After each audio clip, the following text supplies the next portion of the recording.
ایمان والوں کو خصوصیت کے ساتھ خطاب ہے کہ ایمان والوں نبی پر درود بھیجو، رحمت کی دعا اللہ سے کرو۔ کیوں؟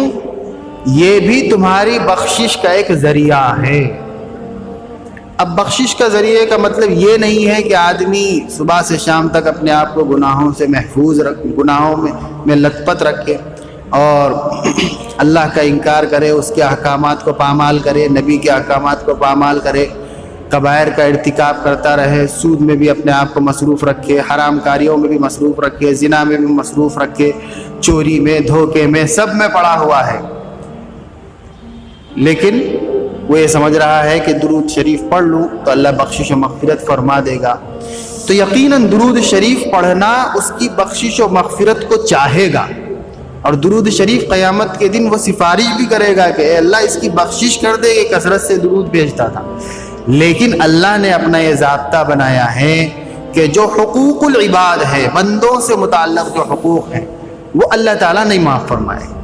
اللہ اپنے تمام حقوق چھوڑے گا، معاف کرے گا چاہے گا تو، اور پکڑ کرنا چاہے تو اس کو حق ہے۔ یغفر لمن یشاء ویعذب من یشاء، جس کی چاہے بخشش و مغفرت فرما دے بڑے بڑے گناہ پر، اور جس کی چاہے پکڑ فرما دے، وہ اس کا اختیار ہے، وہ مالک ہے، وہ خالق ہے، ہم کو سوال کرنے کا حق نہیں ہے کہ ایسا کیوں ہے۔ لیکن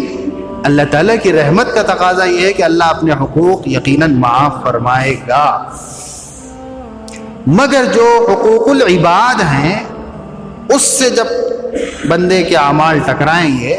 تو اللہ فرمائے گا کہ پہلے صاحب حق سے معاملہ صاف کرو، اس کے بعد درود ہی کی بنیاد پر ہم آپ کو بخشش و مغفرت کرنے کے لیے تیار ہیں۔ اس لیے اگر آدمی فرائض کا اہتمام کر لے اور معاملات اپنے صاف رکھے لوگوں کے ساتھ، کسی انسان کا، کسی جانور کا، کسی درند کا، کسی پرند کا کوئی حق اپنے اوپر روکے نہ رکھے، جس کا جو حق ہے وہ دے دے، اور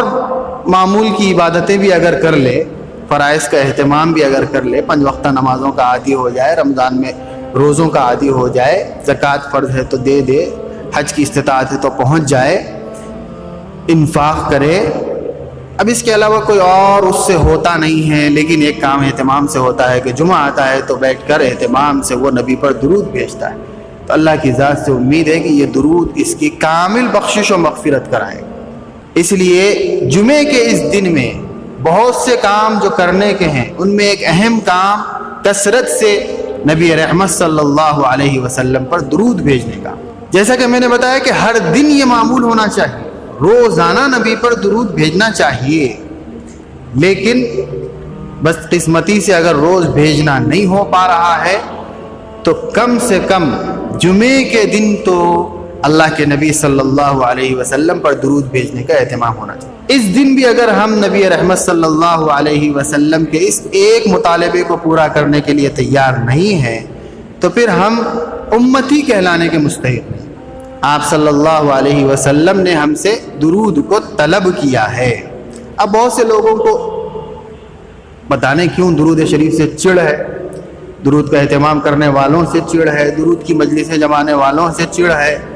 تو ان کو اعتراضات ہوتے ہیں۔ اب ان کا نبی سے اتنا ڈھیٹ تعلق کیسے ہو گیا، وہ جانے، اللہ جانے، لیکن ایک وفادار امتی کا یہ حق ہے کہ وہ نبی پر اہتمام سے درود بھیجے۔ تو جمعے کے اعمال میں اور جہاں بہت سے کام ہم کو کرنا ہے، ایک کام درود کا ہے، خود بھیجیں،